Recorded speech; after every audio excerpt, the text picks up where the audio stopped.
May 2, 1942. The Barents Sea, a town-class light cruiser, sits motionless in the freezing water 170 miles north of Murmansk. She is the HMS Edinburgh. Her stern is shattered. Her steering gear is destroyed. She is listing heavily to port, and the German destroyers that hunted her down are circling just beyond the horizon. The Royal Navy faces a binary choice. They can attempt a desperate tow that will likely result in the capture of the ship and her classified radar systems, or they can execute the vessel themselves. The order is given. The destroyer HMS Foresight swings into position and fires a single torpedo into the friendly hull. The explosion breaks the spine of the cruiser. She rolls over and begins the long slide into the dark. This is not a tragedy, it is a calculated strategic liquidation. The Edinburgh was not just a warship, she was a heavy transport carrying a specific and extremely dense cargo.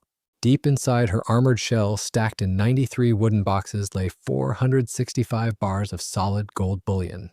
This was 4.5 tons of payment from Joseph Stalin to the Allies for Lend-Lease war material.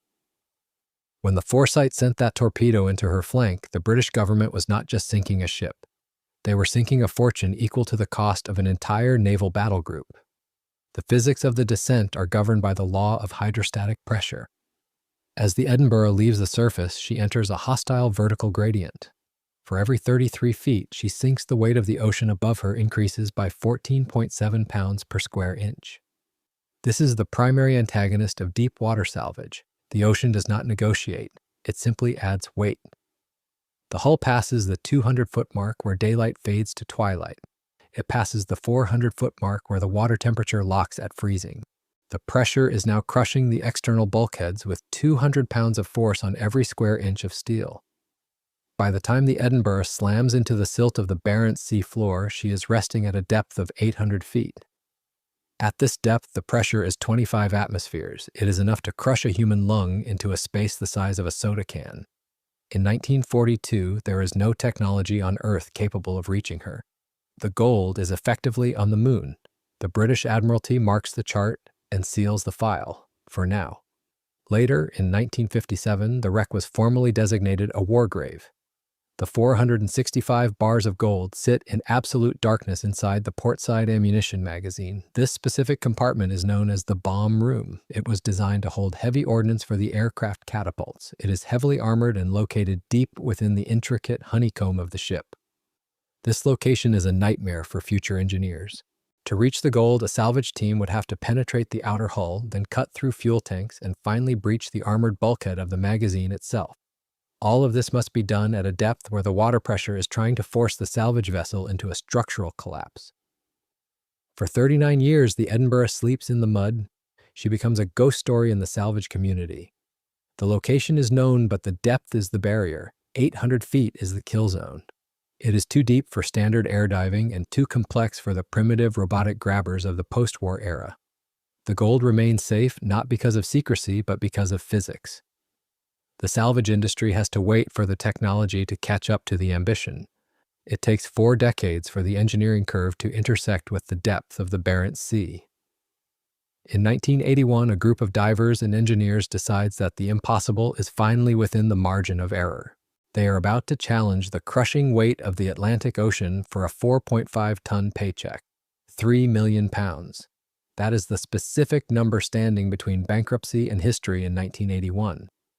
It is the upfront capital required to mobilize a saturation diving complex to the Arctic Circle. For the consortium led by Keith Jessup and the engineering firm Wharton Williams, this operation is not a government project. It is a commercial gamble operating under the most brutal instrument in maritime law known as no cure, no pay. This contract model completely inverts the logic of standard engineering. In a typical naval operation, the contractor is paid for their time and materials regardless of the result. Under no cure, no pay, the salvage team shoulders 100% of the financial risk. If the weather turns bad and forces an abort, they lose 3 million pounds. If the equipment fails at depth, they lose 3 million pounds. If the maps are wrong and the gold is not there, they lose 3 million pounds. The British and Soviet governments have signed the permits, but they have insulated themselves from the cost. They simply wait at the finish line to claim the majority of the bullion while the engineers bet their entire company on a single wreck. The economic pressure creates a hostile operational tempo. Every hour the dive support vessel Stefaniterm sits over the wreck site, it burns thousands of dollars in fuel and crew wages. The ship must remain perfectly stationary over the target coordinates while the Barents Sea heaves around it. This is not a static platform. It is a dynamic industrial site fighting a constant battle against wind and current to keep the umbilical cables vertical. To bridge the gap between the surface and the wreck, the team utilizes a diving bell system. This is the elevator to the underworld. The divers do not swim down from the surface. They enter a spherical pressure vessel on the deck, which is then lowered through the moon pool in the center of the ship. This is the fringe detail of the deep diver. They work in teams of 2 from a diving bell. One diver remains inside the bell monitoring the gas panels and communications, while the other swims out on a tether to attack the wreck. They rotate shifts to maximize exhaustion and efficiency. The environment outside the bell is lethal. At 800 feet, the Arctic water is pitch black. The water temperature is barely above freezing. The divers are kept alive by hot water pumped down from the surface through their umbilical cords. If that hot water flow stops, the diver will die of hypothermia within minutes. The cold allows no margin for error. The divers are effectively astronauts working in a high-gravity liquid environment. The psychological weight of the no-cure, no-pay contract presses down on every bolt they turn. There is no time for careful archaeological survey. They are there to smash and grab. The engineers must design a path through the ship that is fast enough to beat the bank balance, but safe enough to keep the divers alive. They are racing a financial clock that ticks a little louder with every wave that hits the hull of the Stefaniterm. The ocean has had 39 years to claim the Edinburgh. The salvage team has only a few weeks of weather window before the Arctic winter shuts the door. The first problem they face is not just the steel of the hull, but the air they breathe. At this depth, the cost of breathing is about to become the single biggest line item in the budget. To breathe standard air at 800 feet is a toxic event. The nitrogen that makes up 78% of the atmosphere turns narcotic under extreme pressure. It acts like a heavy anesthetic, causing immediate loss of consciousness and death. The only way to keep a human brain functioning at 25 atmospheres is to replace the nitrogen with helium. This creates a logical paradox that nearly destroyed the Edinburgh mission before it began. Helium prevents nitrogen narcosis, but it is astronomically expensive. In a standard deep dive, the diver inhales the gas mix and exhales it into the ocean.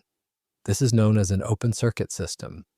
At 800 feet, every breath a diver exhales is worth literally dollars in lost helium. With a crew working 24 hours a day, the cost of venting helium into the sea would consume the entire value of the gold bullion before a single bar was recovered. The engineers at Wharton Williams had to solve this economic equation before they could solve the salvage. They deployed a technology that had never been used in a commercial gold recovery of this scale. It is called the gas reclaim system. Instead of venting the expensive heliox mixture into the water, the system captures the diver's exhale. It pumps the used gas back up the umbilical cord to the surface ship. There, the carbon dioxide is scrubbed out, the oxygen is replenished, and the precious helium is sent back down to be breathed again. This creates a closed loop that recycles the investment rather than drowning it. The linchpin of this entire system is a small mechanical component known as the Helinaut valve. This is the fringe detail that separates profit from bankruptcy. The Helinaut valve is mounted on the diver's helmet. Its job is to manage the pressure differential between the diver's lungs and the return line. It must ensure that the gas flows out of the helmet but prevents a single drop of seawater from entering the return hose. If the valve fails, the reclaim system floods or the diver suffocates. It is a delicate piece of precision engineering operating in a brutal industrial environment. This technology allows the divers to enter a physiological state known as saturation. This is the only way to work at these depths. The human body cannot endure the stress of decompressing from 800 feet every day. Instead, the divers are pressurized once to the depth of the wreck and they stay there. They live in a hyperbaric complex on the deck of the Stefaniterm for 30 days. Their bodies are completely saturated with inert gas. They commute to work in the pressurized bell and return to their pressurized habitat to sleep. They do not see the sun or breathe atmospheric air for a month. Living at pressure changes the physics of biology. The density of the helium compresses the vocal cords, transforming human speech into a high-pitched squeak. That requires a digital descrambler to be understood by the surface crew. Food loses its taste, cuts and bruises heal slower. But the most important factor is time. By eliminating the daily decompression schedule, the saturation teams can work 12-hour shifts on the bottom. The gas reclaim system and the Helinaut valve have neutralized the cost of breathing. The divers are now biologically and economically authorized to attack the hull. The only thing left to do is cut through 4 inches of British armor plate to find the magazine. September brings a violent kinetic energy to the Barents Sea. The calm waters of summer begin to churn into the swells of the approaching Arctic winter. For the crew of the Stefaneterm, the window of operation is closing. If the wave height exceeds the holding capacity of the dynamic positioning thrusters, the ship will be forced to disconnect the umbilical and retreat. They are racing against the meteorology of the North Pole. The target is now directly beneath them, but it is protected by a legal and ethical shield. The HMS Edinburgh is a designated war grave. 60 men went down with the ship in 1942. This classification changes the engineering parameters. In a standard salvage operation, the fastest way to access a cargo hold is to use shaped charges and high explosives to blow the hull wide open. But on a war grave, the use of heavy explosives is forbidden. The salvage team cannot disturb the resting place of the crew. They must perform a surgical entry. They have to cut a precise door through the side of a cruiser that was built to withstand naval artillery. The tool of choice for this surgery is the oxy-arc cutting torch. This is the fringe detail that defines the grueling physical labor of the excavation. The oxy-arc system does not rely on a flame like a surface welding torch. It uses a hollow magnesium steel rod that acts as an electrode. When the diver strikes the rod against the hull, it creates a short circuit that generates an electric arc. This arc melts the steel at temperatures exceeding 10,000 degrees Fahrenheit. Simultaneously, a jet of high-pressure oxygen is pumped down the center of the hollow rod. This oxygen stream literally blows the molten metal away to create the cut. The divers are not just cutting through mild steel, they are attacking the armored belt of a town-class cruiser. They face 4 inches of case-hardened steel plate designed to stop armor-piercing shells. The physical effort required to burn through this material at 800 feet is immense. The divers have to push the rod into the cut while fighting the recoil of the oxygen jet. They are working in almost zero visibility as the cutting process fills the water with clouds of black metallic silt.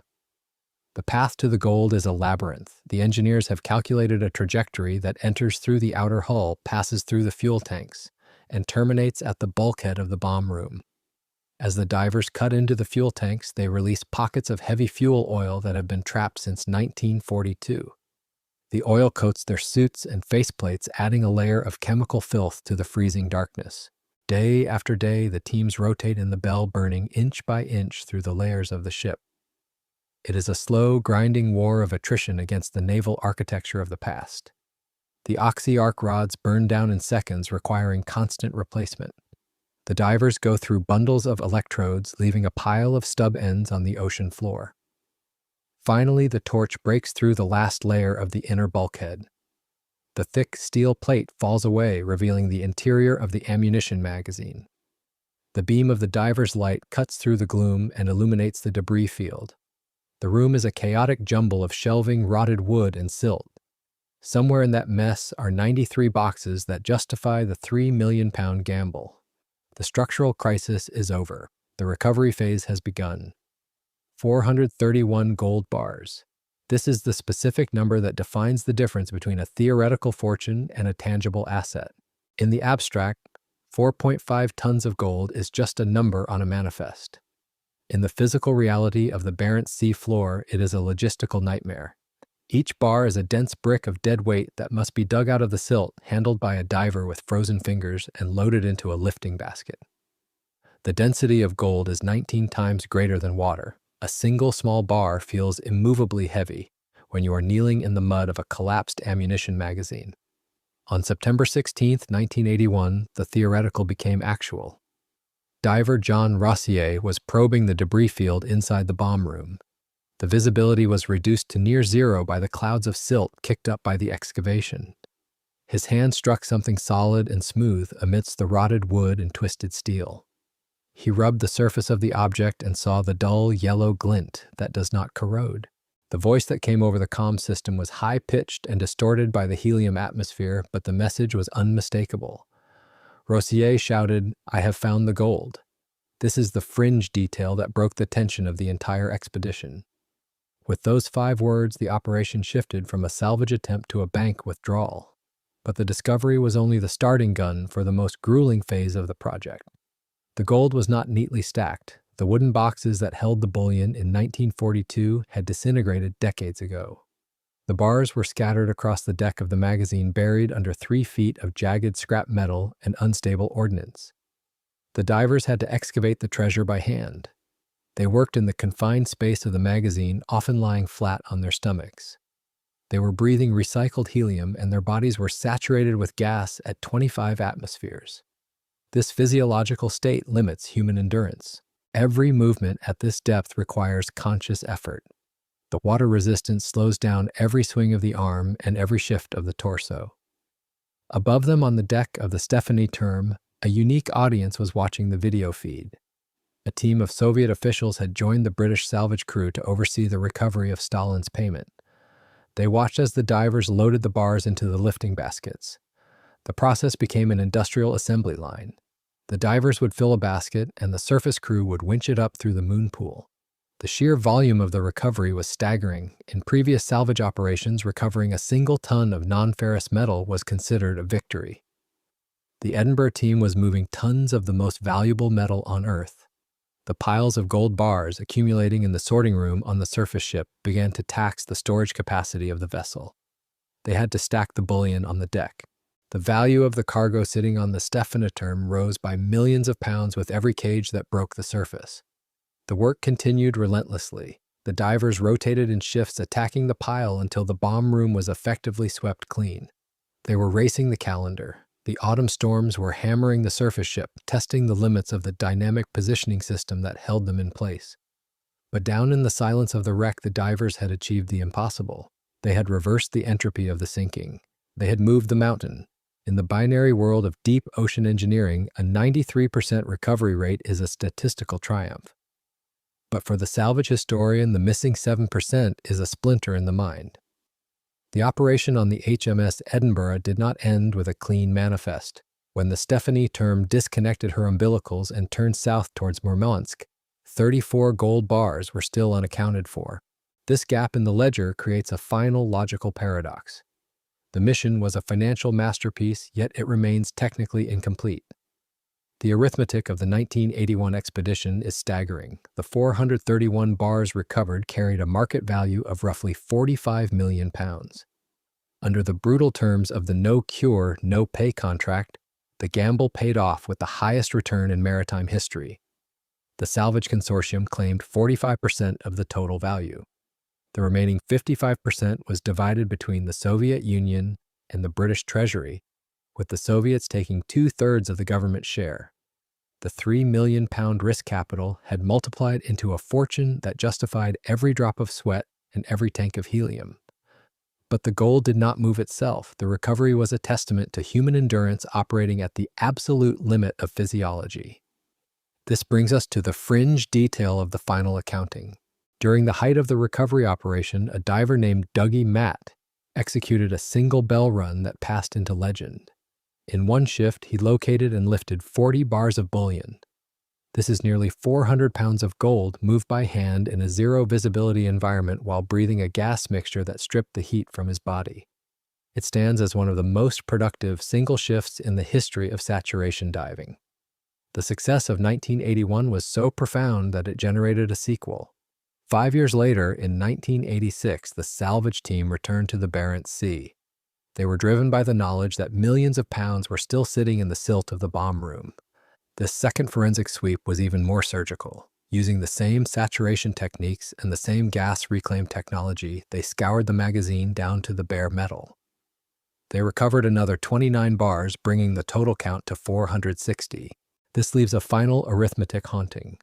The manifest listed 465 bars. 460 were recovered across 2 expeditions. 5 bars of gold remain missing. They are likely buried deep in the sediment below the keel, or they fell through a corrosion hole in the hull during the sinking in 1942. They sit alone in the darkness of the Arctic floor. They are worth roughly £500,000, but the cost to recover them now would be 10 times that amount. They are protected by the economic law of diminishing returns. The HMS Edinburgh has now returned to her primary designation. She is no longer a bank vault. She is a war grave. The hole cut into her flank remains open, but the activity has ceased. The dynamic positioning thrusters have gone silent. The saturation chambers are empty. The site is once again the property of the 60 men who died there. The salvage proved that the depth of the ocean is no longer a barrier to human ambition.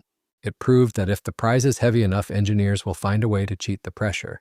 But it also proved that the ocean always keeps a percentage for itself. 5 bars remain with the ship. They are the permanent toll paid to the Barents Sea.